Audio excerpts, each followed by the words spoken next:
Hello, and welcome to Feel No Shame, a podcast created to normalise conversations around the subject of suicide. The Feel No Shame podcast does not endorse or encourage suicidal behaviours or deliberate self-harm. Instead, we promote open and safe discussion around suicidal thoughts and feelings, as well as how to manage them. If you are affected by anything we talk about on today's podcast and feel like you need somebody to speak to, please call the Samaritans any day, any time on 116 123. If you'd like to get in touch with us, please email feelnoshamepod@gmail.com or follow Feel No Shame Pod on Instagram and Facebook. Take care and enjoy the episode.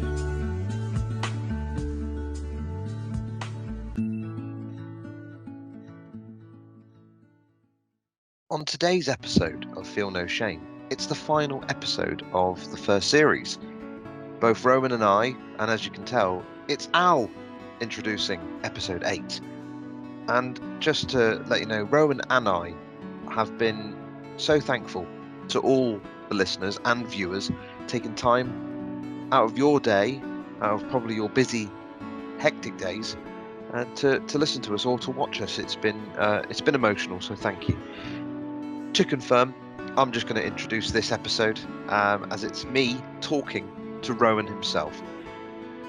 As I say, we both started off doing this venture together. It's quite fitting we end it together, only for this series. Hopefully, fingers crossed, any commissioners out there, or indeed us, if we want to do it again, we will, for series 2. As said, it's Rowan's time to talk. It's his story. He talks about his depression, thoughts and feelings that went through his mind at a very poignant time in his life, and the turning point in that moment of making decisions for him. What was most important to him? How did he remove himself from the suicidal thoughts that were plaguing him? And I was along for that journey. We talk in detail about that, and it was just lovely sitting down with him, reminiscing about what went on over the last few years. So wherever you are, sit back or stand up, lean against the wall, whatever you want to do, and enjoy the final episode of Series 1 of Feel No Shame. I love the shirt, by the way. I love the shirt. Thank you. Last one. And we're live. And it's live! Yes, we've come full circle, haven't we, Mr. Long? Yeah, this is going to be the last one, maybe ever. Definitely of the series. That's the only certainty. Death, taxes, and that this is the only last episode of this series. Superb. Episode 8, Ouroboros with the 8. We've come full circle because it started off with 2 lads chatting, and it's going to end with 2 lads chatting. But it's not about me tonight. No. Oh, no. It's all about you, isn't it? It always has been, Al. It always has been. This is it. The shop window.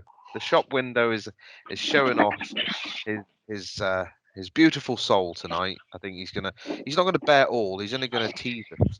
It's like a peep show in the 1800s for Rowan tonight. No, I'm trying to make it dramatic.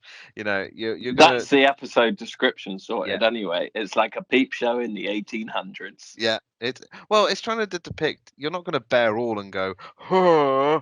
You're going to basically go, huh, this is me. Yeah, it's going to be classy. Hopefully, it will be tasteful, exciting, and tasteful.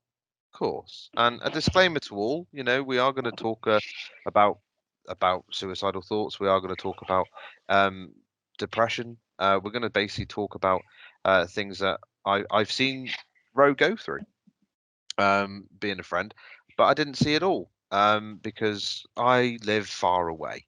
But as I say, it's up to Ro. How far down the rabbit hole he wants to go. So dear listener or dear viewer, please attend carefully.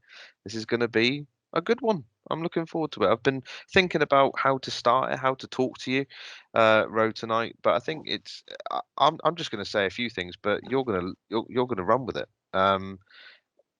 Because I don't want to edit too much, but anyway. But no. So I think for me, as a friend. You right there, sipping? Nice. As a friend, I thought our friendship was always strong at the beginning anyway, but I think it opened up for me when you actually it was at I know I've mentioned it before, but it was at a friend's wedding, and we were just kicking a ball about, and then you started talking to me about, oh, I've had this happen to me in my life, I've had that happen to me in my life, and I thought, wow, he's never actually confided with me about that sort of stuff. You've never been closed off, but you only allow certain people into your inner circle. That's what I've noticed as a friend watching on. Mm. But it's lovely that you've decided to talk about certain things. And I will hand over the mic. I'll hand over the ball to you, as Boris Johnson would say. Blah! Yeah, no, no. But how do we start, Ro? Because as I say, this is just a riff, really, and I just want Yeah. to. Where does it go? Where does it start? And we go from there. Well, just a couple of points on what you've said so far is that my long-term memory, I think, can be a bit wavy. So I have no memory of that wedding Uh-huh. at all, and have no memory of talking to you at that wedding. But I know that I did, and I know that Yeah, it would have meant a lot to me, and that it meant a lot to you. And in definitely. terms of the inner circle, I think so. There's a before breakdown, BB, and Mm, then after breakdown, AB, huh? Surname. Um, very good. so BB, my inner circle in terms of people that I would speak to about deep emotional things was the size of a 5 pence piece, I'd say maybe. that. I'd agree And with that. that's through no fault of the people around me at all. I think it was largely down to not having the emotional literacy, not having had the experience really of opening up for a number of different reasons. Um, just not really knowing what was going on with me a lot of the time. And even, I'm not going to say BB and AB. I've annoyed myself just by saying it already. So I'm just Ju- going to say before breakdown. It saves no time. So before breakdown, I would Just often wasted have like 30 seconds. Or, no, no, joking. just describing how much I didn't like the abbreviation. But before the breakdown, I'd have bad days every now and again. And I had a bad month at one point, and I just put it down to the weather or the job that I was working in at the time. I would just find reasons, and then I kind of just roll with it, and Yeah. I'd still feel pretty bad, but not really do anything about it. Um, and I think I'd have like really empty spells at times as well, where I didn't feel particularly bad, but I didn't really feel anything. And I quite often felt on the outskirts of things. Some of it by choice, so I can be deliberately, what's the word, Al? Just deliberately stubborn, just to the I- point where I I'd didn't say buy any. that. Yeah, Yeah, just well, not standoffish, but just direct or abrupt. Just but for abrupt. but for no Yeah. reason other than doing it. Like I didn't buy an iPhone for about 10 years because everyone kept going on about them. And if they were the best thing in the world, I still wouldn't have bought one. I People would tell me to watch things. Oh, you should watch Game of Thrones. Game of No, Thrones. Yeah, I no, remember. I'm not going to because you've told me to. You should watch Walking Dead. I prefer the comics. No. I would be deliberately stubborn.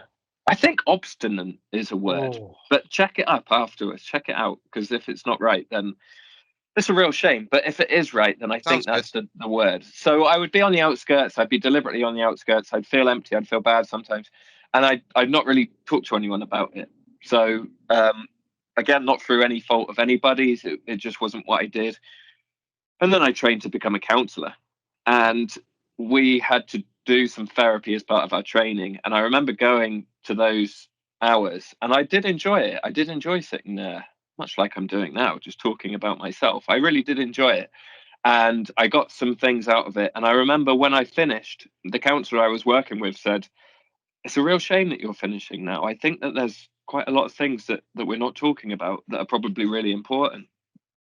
And I took that into account and then still ended and thought, see ya, probably never see you again. Mm. And then I carried on working, carried on living, um, got married, had 2 kids, started what I thought was my dream job, which is still my dream job now, but I was working for an organization as opposed to myself, and there were big differences Mhm. for me. And it just got to a point, and this was not too long ago, but not extremely recently either. Still close enough in my memory to still kind of feel some of the feelings and to remember vividly some of the memories, but to also be in the sort of, oh my word, did that really happen?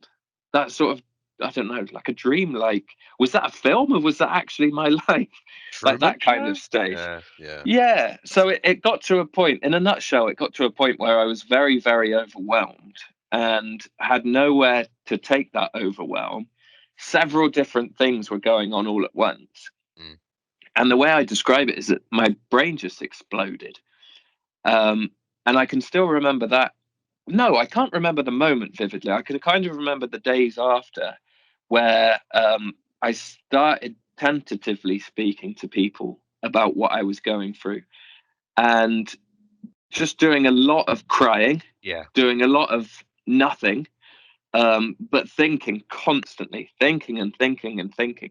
And someone actually told me at the time, this is something you can't think your way out of. And I would think about that. I think, well, maybe I can think my way out of this. Again, I think maybe that was that stubbornness, but mixed with desperation this time. Yeah. So it really felt like there were huge stakes. Um, and essentially, my life was at stake. My livelihood was at stake. My future was at stake. My my reputation, and I say that not so much through the eyes of other people, but my own reputation in my eyes and how I thought other people would perceive me. Yeah. Um, Again, in a nutshell, without getting into too much detail, it very quickly got to the point where I was starting to wonder if life was worth living.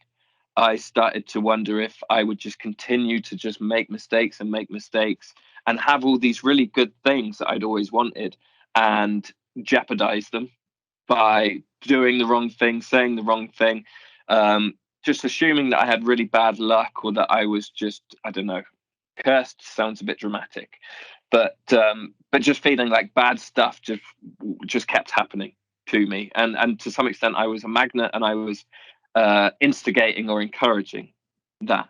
So I'd have the kind of thoughts that life wasn't worth living. I'd start feeling like I was disappointing a lot of people, both professionally and personally, and particularly with regards to my family. I felt like I was letting them down. I felt like I was not the person that I once was. I quickly became hopeless, and the overwhelm just carried on. I felt very ashamed, and again, that sort of encouraged me to not open up to people, and to seek help, and to basically let people know what I was going through. And again, no fault of anybody else's. It was a very alien situation for me, and I didn't really know how to describe it, even if I wanted to.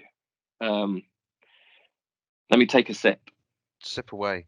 So it is safe to say it rocked you to the very core. I know Mm, that phrase I've been hearing quite a lot. Over the past few days due to what's going on with sport and so on. But it rocked you to the core. And I think a few days in at that point in your life where I came over to see it, you were very emotional. You were you mm, you were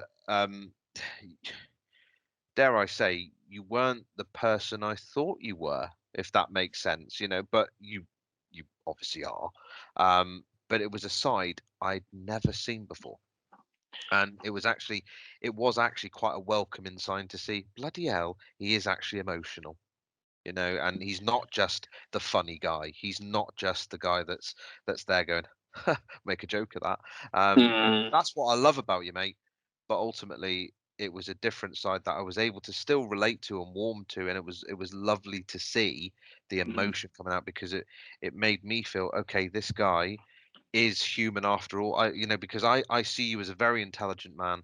I see you as a well-learned man. Knowledge is power, as George said in the last episode.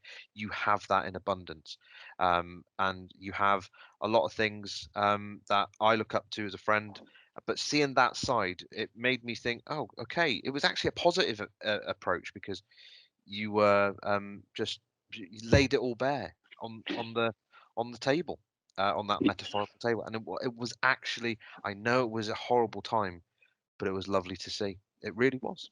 Yeah, and I get what you mean. That was a couple of months after the start of the breakdown. Yeah, And yeah, like in the past, I'd just be the joker, and in the sort of friendship group that we're in, I actually remember. So this is probably a few years ago. I remember having a big group conversation at one point, and I was just making jokes and like riffing on what people were saying, and even I started noticing, like, what substance is there to what I'm saying? Like, I'm literally just making jokes. There is nothing that I'm saying that is coming from he's me. he's the Chandler.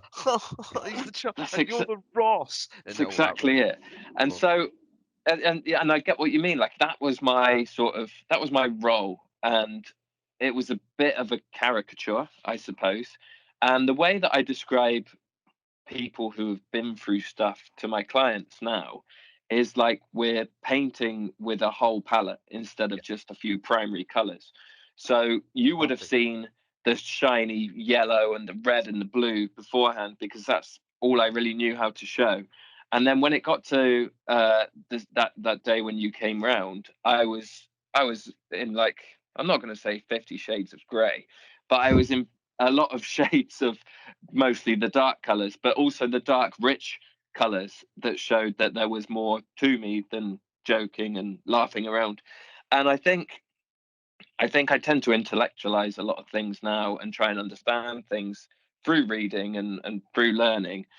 But back then, that was the best and worst training I've ever had, because I didn't choose to have it, but I learned a hell of a lot from it. And just figured out like new ways to speak and new Yeah, ways to tell people how I'm feeling, and people like you to come around and for me to say, oh, I've thought about doing this, I've just tried this, mm, and to just be able to have those conversations with you, and for you to just say, okay, what do you need, how yeah, can I help, yeah, and to not turn away in disgust or tell me that I was stupid or doing the wrong thing or trying to guilt trip or shame me or anything like that, which not too many people did, but there were some.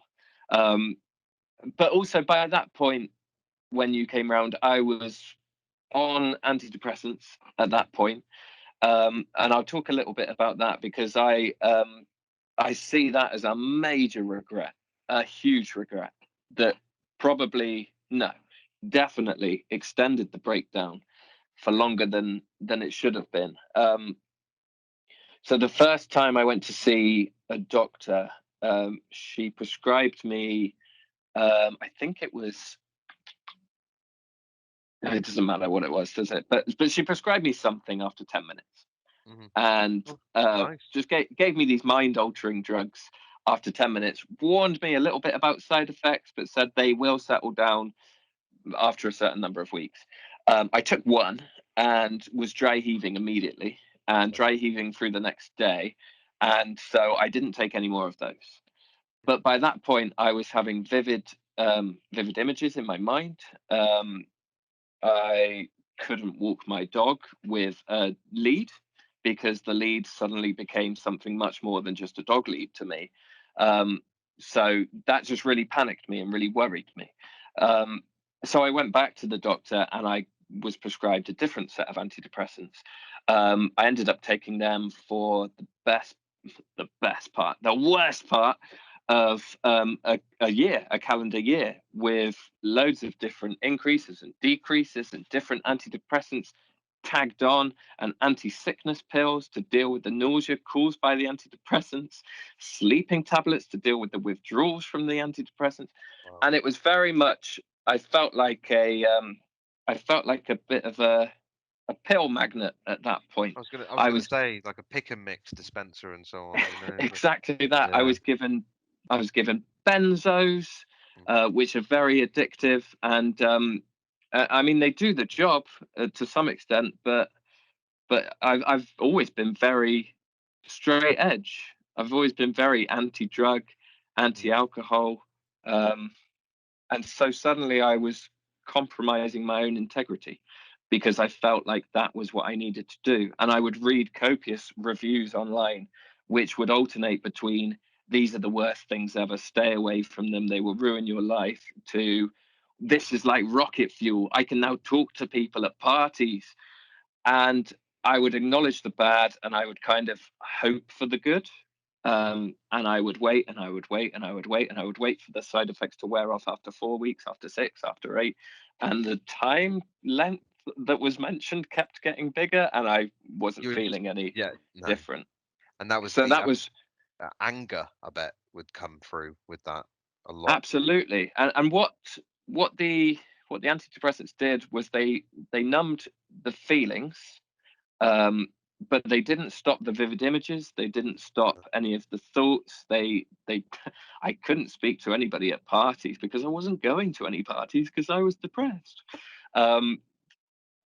Although I don't know if I agree with that term either, but that's a story for another day. But I was overwhelmed.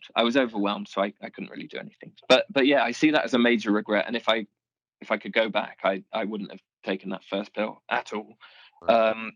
But yeah, by that point, when you came round, I was probably about a month into them. So still in side effect city, but still very much doing nothing on the sofa, not contacting anybody, not really doing much. I was playing a lot of Words with Friends, and I couldn't download that app. I really tried. I couldn't do it. I was like, oh. Anyway. I was and just sort of trying to apply for jobs, even though I still had a job, but trying to find a sense of purpose and trying to find something that I could hang on to that would get me out of this hole. But that was 2 months in, and it got so much worse, and it continued to get worse. And I think, well, I don't know where to go from there. Really, have you got another question? Well, yeah, I was just letting you run with it, but I ran out of steam. No, it was good. It was I was I felt like Gary Neville there, just waiting for the for the continuation. I got too passionate about the antidepressants and ran out of steam. Hey, but I think in regards to antidepressants, that first initial meeting with the GP, would that basically be you could swap it to basically say, well, all you'd need really now is just a survey on a survey monkey, and then it will decide what drug you're allowed, or it just seems to me that, and we spoke before the recording, and this is something that you can either discuss about or we can save it for another episode, but I just needed to raise it. Watching on BBC iPlayer, Stacey Dooley on the psych ward. There was a young man that was, and watching it, you could just feel the energy leaving him. He was very low, at a very dark place in himself, and on the ward that he was in, he was only allowed to be there for no longer than 48 hours, and after that, it's either you get committed or you go home. And the reply that the mental health nurse gave, or the manager, so the nurse went to the manager pretty much younger than him in certain aspects, I think, basically just said, oh, well, I think it's best if we let the community help him. And for me, it's like, well, okay, that's understandable. Okay, what help? Well, what are you going to give him as support? Because again, he was on the periphery of 18, and normally services do say after 18, well, you're an adult now, see ya, over to you, deal with it. I just don't agree with that. But what are your thoughts initially on the steps? So you've been to the doctor, you've been to that moment where you're looking for purpose. what happened next with you after the anger stage with the drugs? It's not working. You feel as though these drugs aren't for me. You're being stubborn, which is Mm. fine. What happened next? Well, yeah, well, there was all these there were all these big feelings going round me which I couldn't feel, which I couldn't somatize, which I needed to feel so that Yeah. I wasn't afraid of them, but I couldn't feel. Um, and I did end up having some involvement with the community mental health team, um, which again wasn't great.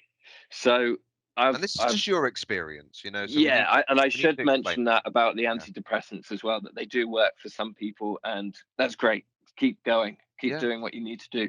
Um, I'm happy for you, Yeah. sincerely.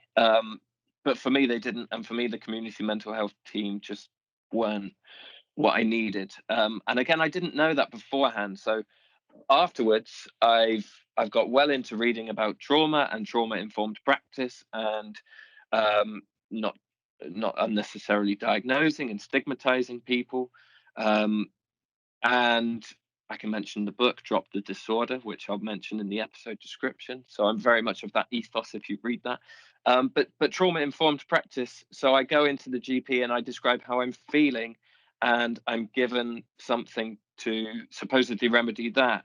Rather than somebody asking what has happened to you, they Yeah. ask what is happening to you. So I understand they have to deal with the present, and maybe the idea is to deal with the present so that you can then successfully deal with, I don't know, the past or the bigger picture if there is no trauma in the past. But the lack of service, the lack of funding, the lack of resources, the lack of time means that all doctors have is a 10-minute appointment with you. And I suppose they're under pressure, and they do what they think is best. So they give me these pills and send me on my merry way and hope that everything is okay. And then the community mental health team become involved. And um, yeah, that it's kind of like a meeting every so often. Um, they can come to you or you go to them in the community, kind of describe how you're feeling and what's going on. And I can empathize with them because I've been on the other side of that as a Yeah. counselor, Yeah. where you desperately want to do something or you just want to help that person work through their pain, but you can't do anything. You can't physically do anything to take that pain away from another person. Um, we, as service users, will desperately reach out to counsellors and mental health professionals and community mental health teams and doctors, Of course. because we are exactly that. We are desperate. We don't want to be feeling what we're feeling anymore. We don't want to feel hopeless. We don't want to feel overwhelmed. We want to feel like life is worth living, but we want that person to tell us what we should be doing because we don't trust ourselves. How can we trust ourselves? We've completely exploded. Um, so we reach out, and there's kind of I suppose a rebuff or a professional wall that's put up, and it can come across as heartless or compassionateless, um, or at worst, incompetence. Sometimes that's what I was met with as a service user. I remember speaking to a really lovely person, just a very nice, well-meaning, has probably gone on to help loads of people. But when I was sat there telling her that I was struggling to feel like a counselor, and she advised me to go to some groups because maybe I would pick up some clients there. That wasn't the advice I really needed when I was telling her that I was in emotional turmoil. And I would have other people sort of sit there wide-eyed like rabbits caught in the headlights, as I tell them Mm. what I wanted to do to myself and what I was thinking of. um, and they'd sit there and say, well, we think you're doing really well. And it felt really patronizing, and it felt like I just hadn't been listened to at all. It Yeah. felt like Like a I script. wasn't being, yeah, and like I wasn't really being taken seriously. But then in the interests of balance, there's two people who I actually wrote to the NHS to provide some positive feedback, because in a little army of people that helped me get to where I am today, they were in amongst. I can mention their names, I think. So one guy was called Gabriel. I think he was in his early 20s, from Nigeria, and he was working with a mental health team. And I went for a walk with him one day, and I'd been kind of contemplating train tracks, and eyeing up train tracks nearby. And Gabriel started talking to me about his family and just kind of treating me like a normal guy. And at one point he sort of said, "Oh, I haven't had any dinner. Do you mind if I go in Burger King?" And I sort of thought, no, that's fine. And I went in and sat with him, and he had a Burger King, and we were just chatting. And I was thinking the whole time, why are you treating me like this, Gabriel? I'm awful. I'm terrible. I have all these awful thoughts of what I want to do to myself. I have a family that I want to leave behind. Why are you so nice to me? And he didn't think anything of it. He was just treating me like I was a normal guy.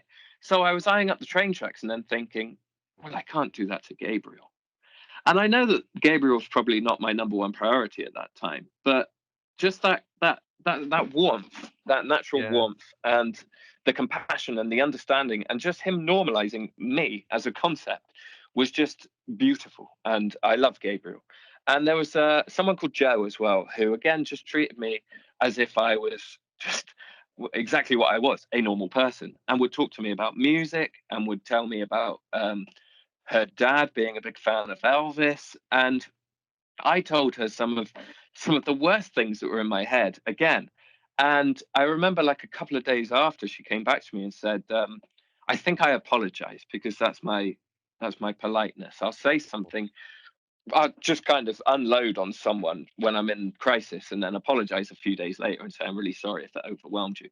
And she turned to me and just said, yeah, it was quite overwhelming. I just didn't know what to say. And I really liked that honesty. I really liked that she wasn't pretending to be like this beacon of knowledge and to have all the answers, because it helped address a bit of a power imbalance that I suppose exists in any therapeutic relationship, but particularly with community mental health teams, and any kind of psychiatry. I think that's all okay to say. But that power imbalance just becomes, for the benefit of podcast listeners, I'm doing things with my hands now to indicate a scale being balanced, like putting a big grapefruit next to a pineapple. Balanced. So that power imbalance is gone, because Gabriel's chatting to me as if we've known each other for years. Joe's chatting to me as if we're, look at in some kind of music group or something. And I'm telling them how bad I am, and they're saying, well, you're okay with me. You're okay enough to talk about music. You're okay enough to sit in Burger King with. And that just meant a hell of a lot. So, yeah, I tried to engage as much as I could with them, but and this is where I realized how extremely privileged I am, that I was able to access private counselling, and I know a lot of people won't be able to do that. So I had to take the whole year off work. So my family was supporting me financially, and I know that a lot of people don't have that, and it's horrible to think of, once you start in that spiral, how difficult it is to get out, particularly without financial support and without the extreme privilege that I have as a middle-class white male, as much as the financial support.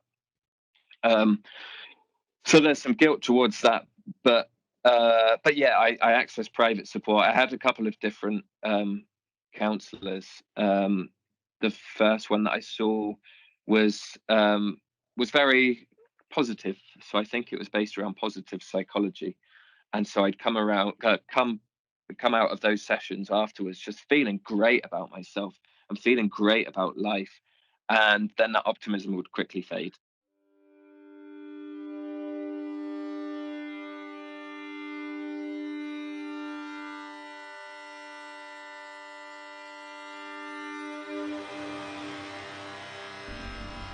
Dive headfirst into tar, attempt backstroke between pockets of air. It's too thick to decipher. Come back to me. If only I could turn the pressure cooker off to make it stop. But there lies the problem. All will cease to exist with the flick of a switch, not just the pain. I want to be happy, but I can't always see how. I'm dead behind the eyes, unable to open the window. Around a bar stool, faded memories, half-baked chances, living's hard inside a carcass.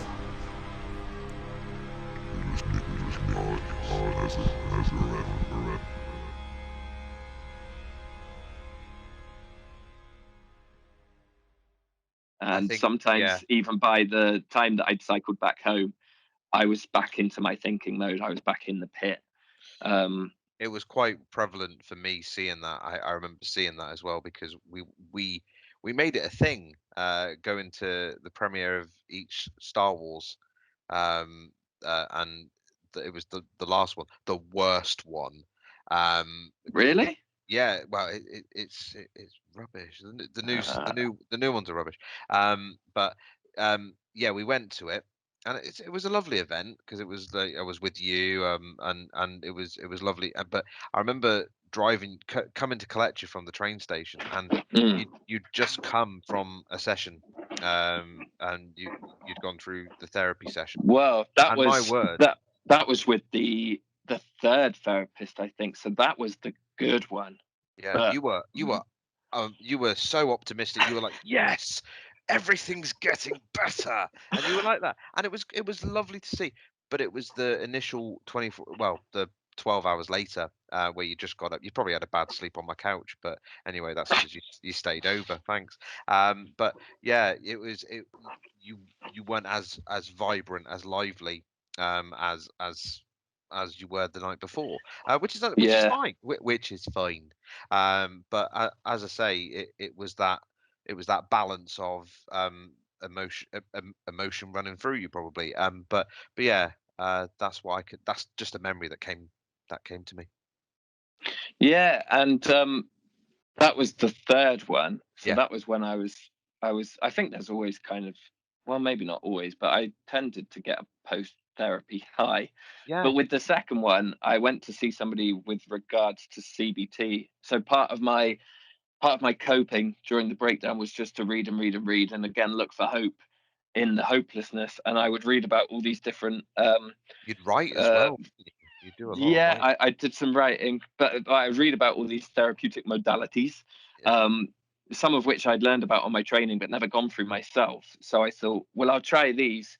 CBT, mentioned a lot, and it's the government's favourite. But I went to 2 sessions, I think, and I was told, again, very well-meaning, very nice. Definitely works for some people, but I was told to make a compassion kit, a self-compassion kit. So get together all my favorite things and put them in one place, so that when I was in crisis, I could then turn to this and it would help soothe me. But my mindset at the time was, I don't want chocolate, I want to die. So I'm not going to make the self-compassion kit. So I didn't do that. I didn't get on well with CBT. I stopped that. And then I went on a reading journey, and I read The Body Keeps the Score, which has been mentioned a couple of times. Definitely mentioned by, I think it was mentioned by Holly, or maybe I'm just thinking of her because I lent it to her. But She hasn't given it The back. Body, well, she can have it for as long as she wants because it's wonderful. But yeah, I read through that, and EMDR was mentioned, and something called internal family systems was mentioned. So EMDR, eye movement desensitization reprogramming. I think I can't remember what the R stands for, but it's basically a means of processing trauma and processing big feelings. So not changing the past, but taking the sting out of things that have happened, so that you're able to talk about things in more of a narrative sense than feeling everything that comes along with it. It's a bit like the difference between a podcast and a video version.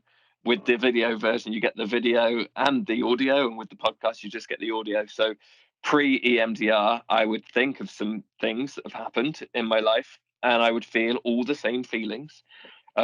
Some of which were from little boy times, some of which were from teenage boy times, some of which were from adult times. and I would feel the exact same feelings that those guys felt, even though I was well out of the time that the things happened, if that made sense. So I did a bit of EMDR, and then I switched across to IFS with the same therapist. And IFS is based on the theory that we all have different psychological parts to ourselves that have all been created at different times for different reasons. So if I had a really polite part, that polite part might have been developed because I had to be polite to a teacher who was really shouting at me. I felt like I had to be polite so that they'd stop, for instance. So that part then feels, aha, I kept Rowan alive then, because that teacher could have killed him. So the next time someone even approaches anger, I will jump in and take over, and I will save Rowan again by being really polite. So there's that part, but sometimes there can be really nihilistic parts. So I would have had a nihilistic part that was telling me that life isn't worth living and that I don't need to do anything and that I can just stay in bed the whole time. And maybe that's not nihilistic, actually. Maybe that's more of a depressed part. So that part keeps me in bed, which contextually isn't great. People say, get out of bed, get on with life, do stuff, exercise, work. But that part is keeping me in bed so that I don't go out and eye up train tracks. And so that part actually keeps me alive. So thank you very much, depressed part. But IFS helped me realize that all these parts were there and that I could talk to them and that I could empathize with them. And all these memories were coming up and I would put them away in my brain's filing cabinet. And I make that sound like it was really easy, but it was really hard because some of the memories were things I didn't want to think about. And again, the feelings were coming up and I didn't want to feel those feelings. And they would cause panic attacks, and then the panic attacks would cause further panic attacks. And so there were times when I wavered with the therapy, but I'm really glad that I stuck with it and I kept going right to the end. Yeah. And again, I wrote a letter to that counsellor and just said how appreciative I was and how thankful I was that she helped me. And another thing that kind of happened, I think we're still on the question of what I did next. Yes, we But are. this is another thing. So another thing that I did, two more things, I suppose. The football, I think I mentioned in George's You episode, did. where I You did, started yeah. playing football, just random group of men, didn't know anybody. They didn't know what was going on in there, which was crucial. Although I did tell one person, I just kind of offloaded, and then I told a couple more after that. But mostly nobody knew that I was turning up not wanting to be there, and then suddenly I was getting praise, and suddenly I was feeling like the footballer part was taking over, and just I was doubting myself in real life, but I had no doubt about what I was doing on the pitch, and I was rubbish in real life, but here I am, capable on the pitch, just making split-second decisions, so I'm not overthinking, which is what I was doing in real life. So just that disparity helped me realize that I don't always have to be that rubbish version of me. I can be this guy, and if I can get this football guy closer to the rubbish guy and integrate them, boom, I'm more of a complete self. But another thing that I did, and I vividly remember this day, it was either pre or after a therapy session. I went on Facebook, the Which you said all you'd that never is go. You'd never go all on that it. is evil, and I would certainly never put a big post on there expressing any vulnerability or letting people into They my life. But were I did. beautiful. They were, I did. honestly, they were beautiful. I really Thank enjoyed you very reading much. every single one of them. They were fantastic. And if you So do the follow Rowan, no, they're get all back. gone. They're gone. I deleted all of them. Yeah. Oh, I deleted all of them because I wanted it to just exist in that moment and of then course. kind of No, fade understand. away. And if people want to know about it, they can ask. But I remember sitting at a bus stop. I think it was before a therapy session, and I just thought, I literally have nothing to lose now. I'm rock bottom. I'm just going to tell people how I'm feeling. And in essence, that was me trying to control my narrative. And for anybody who was wondering what I was going through, or anybody who'd seen me looking down or had heard things about me, I thought, well, I'm going to tell people exactly what's going on for me. And I'm not going to feel any shame doing it. And so I wrote this big old post, and I think I was as honest as I could be. And then I went to the therapy session, and then I came out of the therapy session and I checked the notifications because that's what Facebook's all about.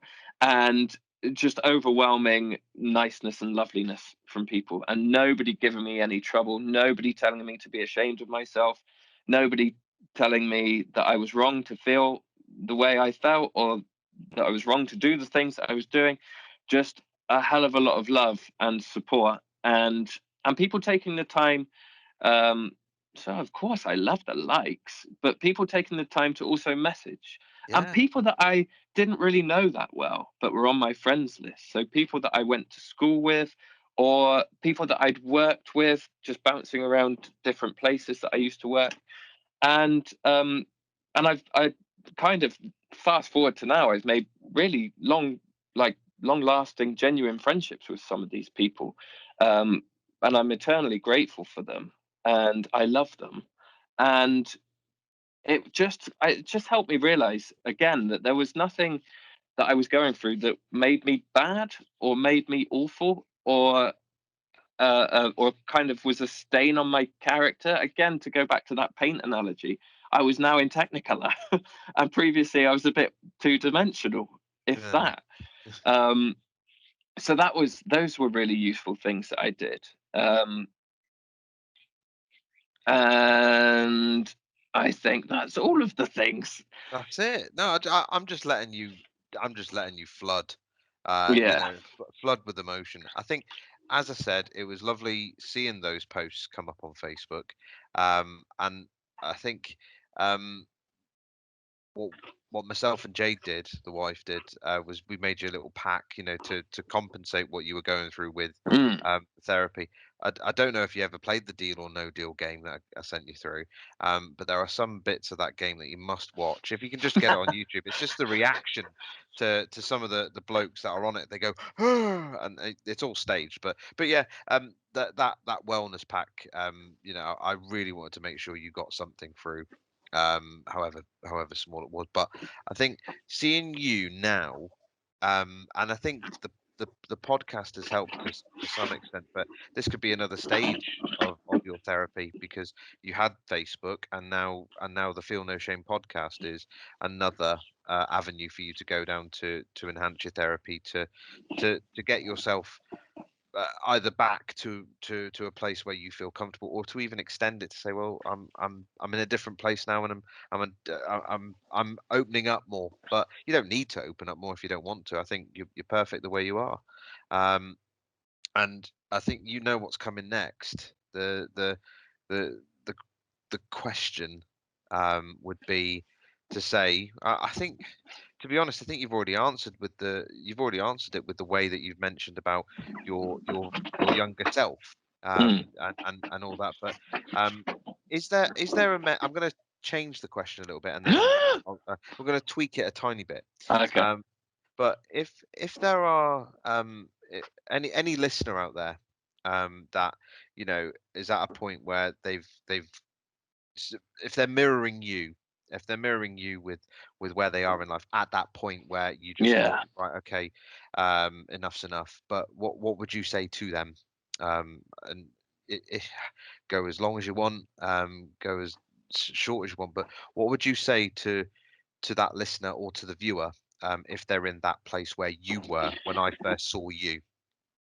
It's it's a uh, it's a difficult question to answer, in the sense that I would have heard the things that I'm about to say back then, Yeah, and and I didn't shut believe up. them. I Yeah, didn't believe them. I didn't want to hear them, and it was annoying. And no one had ever been through what I was going through. So your advice won't help me, random people. But all of it came true. Everything that people told me to do, aside from certain things previously mentioned, like the medication and CBT, and yeah, of you course. know, there's never going to be something that works for everybody. So Would you say that's I trial and error? Would you say that was part of the therapy, is actually going through the it rubbish is. first? Yeah, Yeah, it is, but I know that that can have devastating consequences yeah, sometimes, yeah, and I would advise people to have an open mind. I think I may have mentioned this in a previous podcast, but have an open mind, because what have you got to lose at that point? Try things, trust yourself. Um, Trust yourself in terms of what's good for you and what's bad for you. If something feels like it's harmful and it's causing more distress than it is soothing that stress, then don't do those things. Do the things that bring you joy, and do the things that fulfill you, and do the things that help you find your own sense of purpose. I definitely say, so I mentioned new friends from that Facebook post, but obviously there's the old friends as well, and there's my wife, and there's my kids, and there's my family.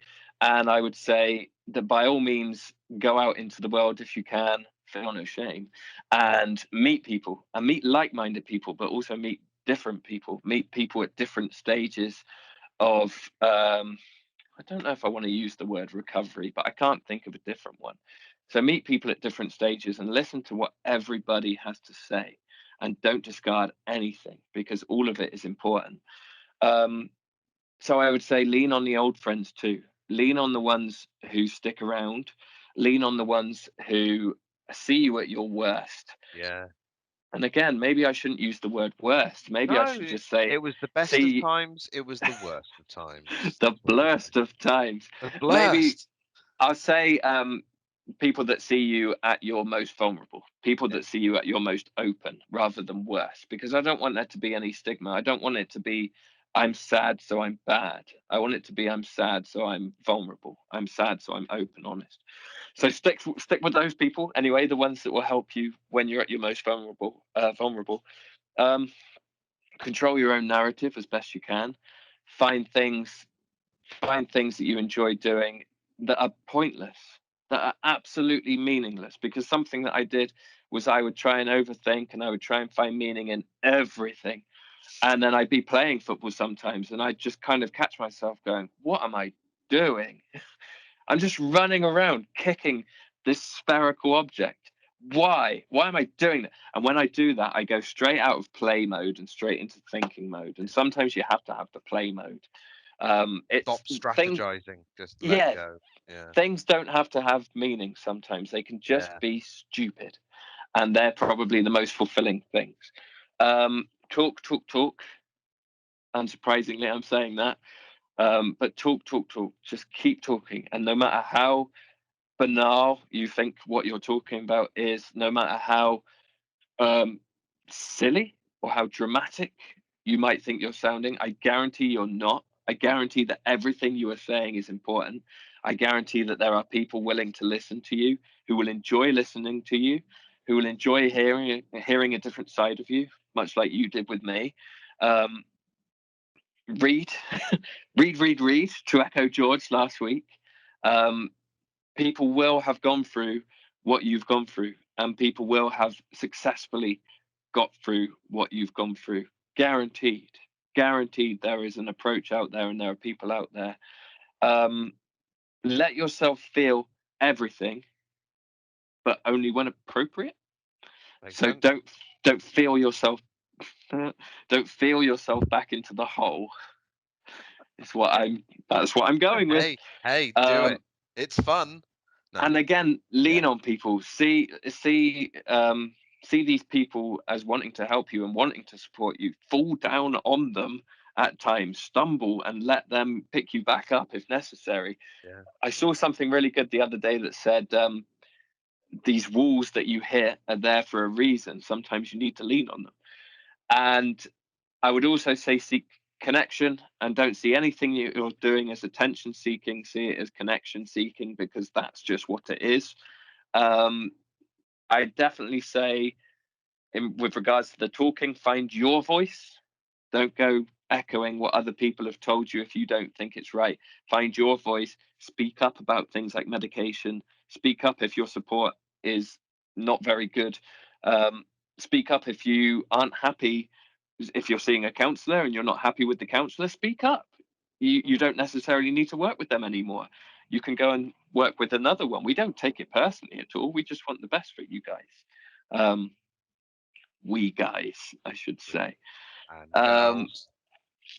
and I think just look forward to the day when you're able to look back. And for me, there was no epiphany moment. There were a couple of moments that sort of linger in the mind.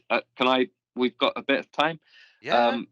And then we'll finish after this bit, but a couple of moments linger. So one of the new friends that I acquired from the new old friend that I acquired from the Facebook post would quite often check in with me when I was going through massive withdrawals with the antidepressants, and I didn't want to talk to anyone about anything at that point. That felt worse. So that was at the end of the breakdown. That felt worse than the start of the breakdown, coming off the antidepressants. Yeah. And so we'd kind of message each other sometimes, and then I'd go quiet. And then one day, she just sent me a message containing either innuendo or I think it was just 2 words: sweaty balls.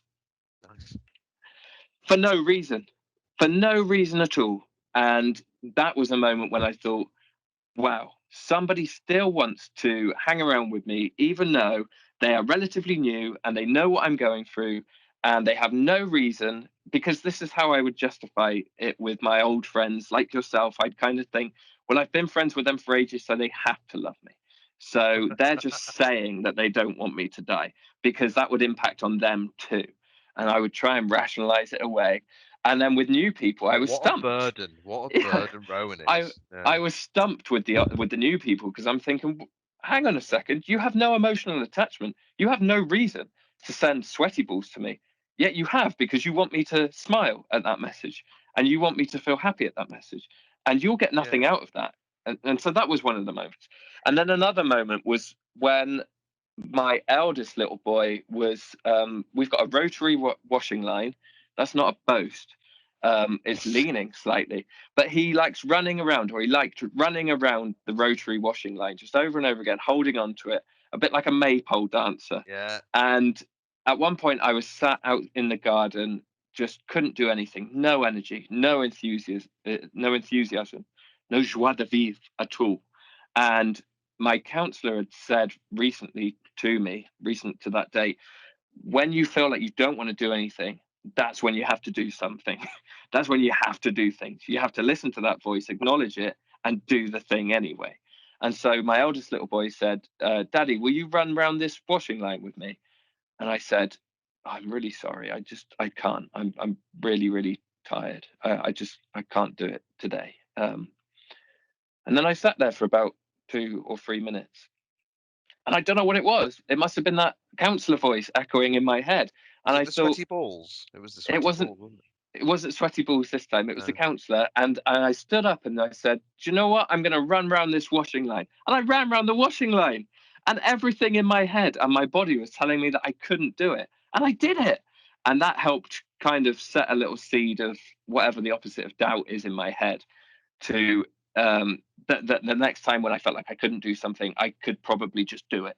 It's like, And I make it sound really easy. It was really hard, but I managed to do it. And that those 2 moments are the two of the biggest ones that I remember of the withdrawal times. Obviously, there's the kindness from yourself and others in amongst there as well. But for some reason, those 2 moments really stick out. I think it was because I found myself back in just dire crisis, and for some reason, those two little moments live long in the mind. and it's lovely hearing it. It's like I've still got the card that you wrote me during that time. I wrote you one as well. I did. You wrote myself and Jade one. Yeah, you wrote for both of us. It was lovely. I did. Yeah, Yeah. I really appreciated everything you did. And and again, as much as you saw a different side of me, I saw a different side of you guys as well. In that you were able to support me and again stick with me.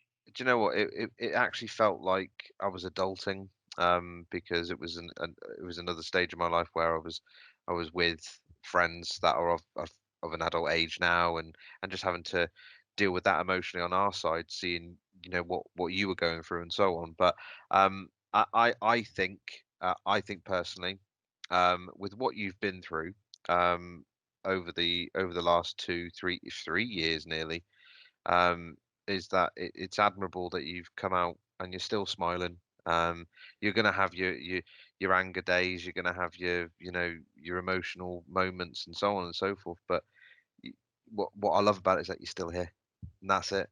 And long may that bloody continue. Yeah, I do too. And I never thought back then that I would get to a day. That's what. I was saying. There was no epiphany. It just I just realized one day that I didn't want to die anymore, Yeah. and that I was looking forward to things in life. And And getting back into work was another thing as well. I should mention that that took ages. That took so long, and there were a couple of false starts. And again, the support around me really helped, both professionally and personally. And I would literally pat myself on the back, like actually pat myself on the back after some of the first sessions after the comeback. And I was so proud of myself. And I like saying that. I don't think that sounds egotistical, and I don't think that sounds boastful. I was really proud of myself, and I am really proud of myself, because I didn't think I'd get back to that stage, and it seemed so far away. And then I did it, and I'm lucky that every client that I've ever worked with is just lovely, just wonderful, and they enrich my life as much as hopefully I do theirs. I learn so much from them. Hopefully they learn from me too. But just getting back into the work and getting back into a job that really validates me and really fulfills me, and just encourages me to keep learning and to keep working on myself as well, to make sure that I'm the best that I can be for those guys too. But yeah, I'm really glad that I'm around as well. Started a podcast, that helped. Yeah. It is therapeutic, and it's a method of grieving as well. Having lost someone to suicide, which I think we'll go into on a different podcast in the future. So we will come back for a second series. Give me a second series. Yeah. So we'll do that. But having lost somebody, and having known of people who have lost people by suicide, it's devastating, and the pain doesn't go away. It just spreads out, and it just kind of infiltrates every area of one's life. And again, it takes a hell of a lot of support and a lot of learning and a lot of knowing thyself to be able to cope with that. But Takes courage. but here we are. We're all still here, and we're still going. We're still working. We're still learning. We're still improving, and we're still friending, and we're still podcasting. And I think it's high time you plugged because you know our guests do plug what they do. Plug away. Who are you when your work time? If anyone's listening that wants to get in touch, how do they get in touch with you, Rowan? Yes. So I have a website, www.rowanlong.co.uk. And then also, because I thought I didn't want one with just my name in it, I have the domain www.rowanlongcounselling.co.uk, which takes you to the same page. But I'm also on the counselling directory website. I'm on Psychology Today. They both have counsellor listing pages. I am on Instagram at Rowan Long Counselling. I've kind of been going off Instagram and Facebook recently, so I might be on there, but I might not be. Ever since I've told the viewing and the listening public that I've been on the journey of losing weight, on Instagram, whenever I go on there, all I'm seeing is these like a really big person and then a really thin person right next to it, and it's meant to be the same person, but it's photoshopped. Yeah. That's all I'm seeing. So someone's listening at least. Yeah. Yeah. But I might be on there. I might not be. I don't think I've got the notifications on my phone. So if you do message me on Instagram, then I probably won't see it immediately, but I might see it on the times when I occasionally check it. But email me instead, rowan@rowanlong.co.uk. Or I'm on Messenger. Like, I'm off Facebook, but I'm still on Messenger. So, and I am happy to hear from people. And as we often say on here, we're not a crisis service, but we're not going to turn people away if they just want to chat, or if they just want to tell us how great we are or how awful we are. We'll take both. Yeah, and I think we're open to it because it's lovely hearing, even from my side of the fence as well, just hearing back from days gone by that I've never spoken to for 20 plus years. And it's lovely just getting back in touch with, you know, people that that I spoke to last when I was 16, 17. It's incredible. This podcast has been an amazing venture for me, and hopefully for you. I've enjoyed doing it. I look forward to, and it's opened my eyes to how how easy it is to set one up. It's great, and it was a no-brainer. We should have done this ages ago. Well, I needed But to there have a wasn't the time. breakdown first. Well, I yeah. needed to get the breakdown out of the way. But it's like the Dare I the say whole thanks? You know? yeah, No. maybe. I'm glad I had it when I did in some regards, because it meant Yeah. I had a lot of time to get it sorted, hopefully, and a lot of life ahead of me to enjoy. But I think the opposite of shame, which we don't want anyone to feel, No. is compassion and connection. Again, that word connection.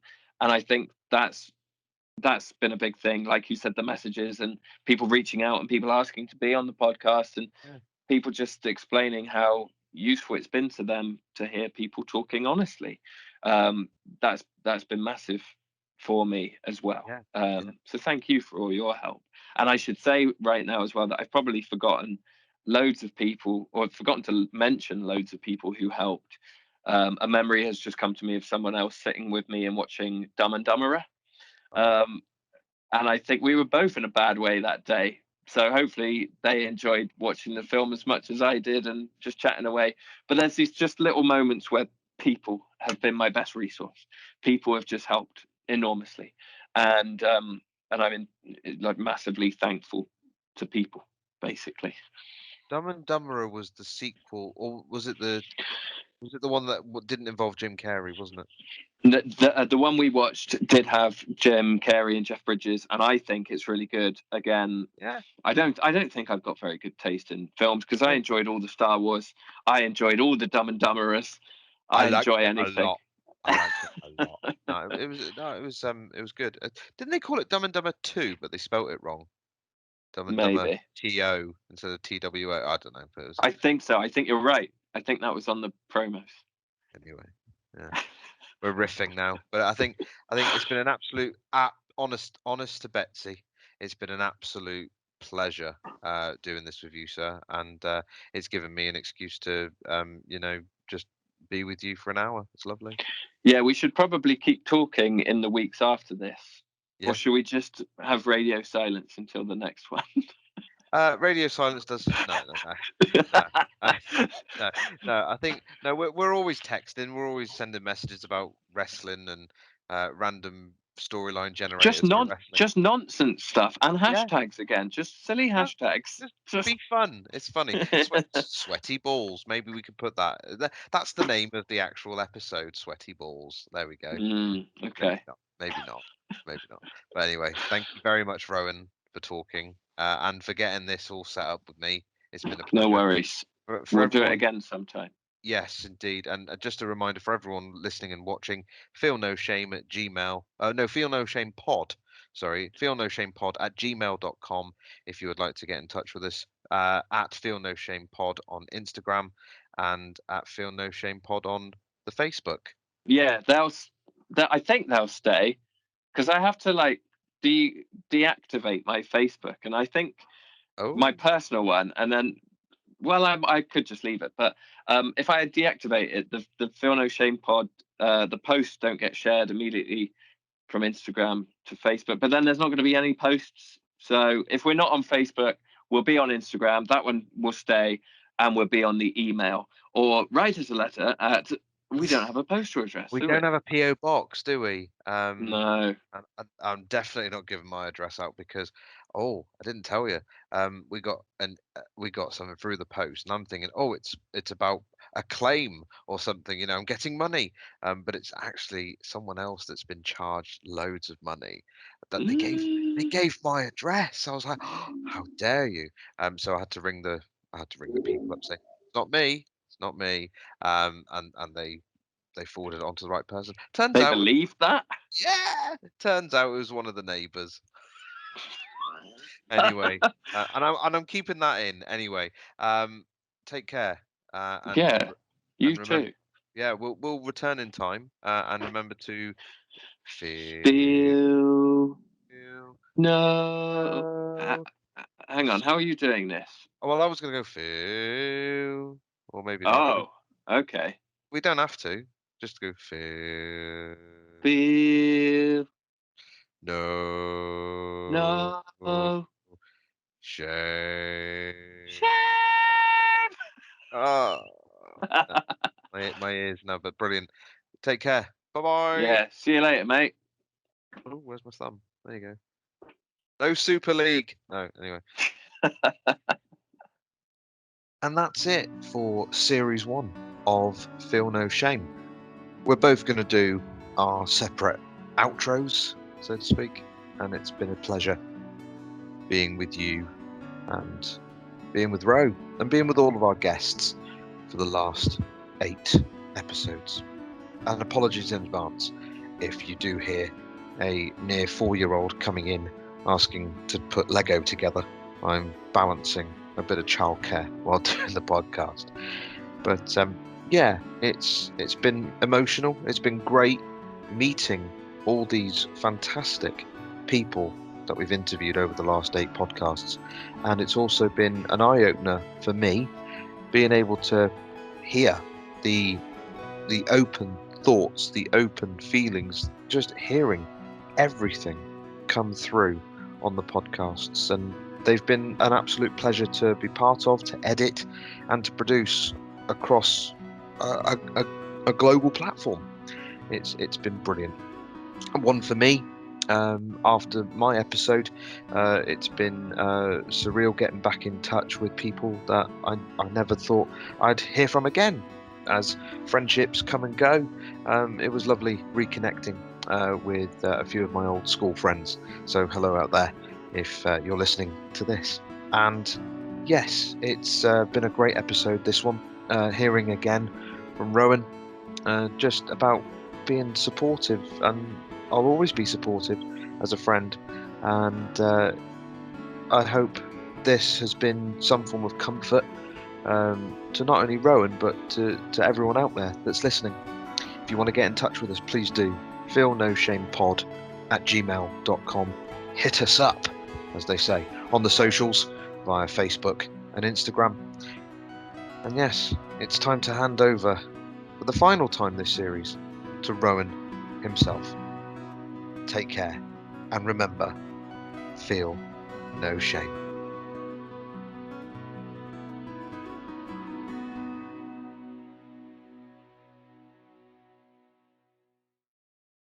Again, it's Rowan, and I just wanted to say a few things as a way of an outro, but also because I realised that I missed out on so many things that I could have said, and I'm probably still going to miss out on so many things that I could have said, but just some sort of additional notes on the episode, I suppose. And with regards to shame, I think maybe I didn't, on the podcast, which is named Feel No Shame, talk about shame enough, or talk about the shame that I felt. So when I was going through what I was going through and experiencing intense suicidal thoughts, and maybe I didn't go into that enough as well. It was basically an entire calendar year where every day, more or less, I would have suicidal thoughts, and the intensity changed at times. That sort of waxed and waned, but the frequency and the consistency was always there. And it still blows my mind today when I think that for something that was on my mind so much back in the day, suicide is not even like a fleeting thought in my head now. It's not, I mean, it's always an option for anyone, but it's not a go-to for me.